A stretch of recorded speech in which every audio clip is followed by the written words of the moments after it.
RBI દ્વારા 100 રૂપિયાની not બંધ કરવામાં આવી રહી હોવાનો મેસેજ સોશિયલ મીડિયા પર ખૂબ વાયરલ થઈ રહ્યો છે।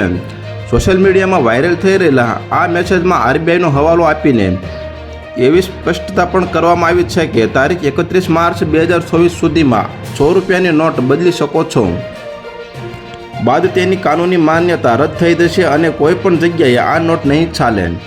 મળતી માહિતી અનુસાર ફેક્ટ ચેકમાં જ્યારે આ અંગેની માહિતી મેળવવાનો પ્રયાસ કરવામાં આવ્યો ત્યારે જાણવા મળ્યું હતું કે આ દાવો તદ્દન બોગસ અને એમાં કોઈ સચ્ચાઈ નથી।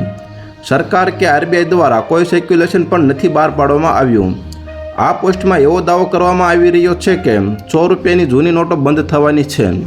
જ્યારે આ વાયરલ દાવાની સચ્ચાઈ તપાસવા આ સંબંધિત કોઈ પણ સમાચાર બીજી કોઈ વેબસાઇટ પર જોવા મળ્યા નહોતા। ત્યાર પછી આરબીઆઈની સત્તાવાર વેબસાઇટ ચેક કરવામાં આવી હતી। તો હાલ અત્યાર માટે આટલું જ મિત્રો, ફરી મળીએ નવી અપડેટ સાથે। તે પહેલાં વિડીયોને લાઇક કરી ગુજરાત ટોપ ન્યૂઝ ચેનલને સબસ્ક્રાઇબ કરો અને પાસે આવેલું બેલ આઇકન પણ દબાવો જેથી તમને નવી ખબરો મળતી રહે।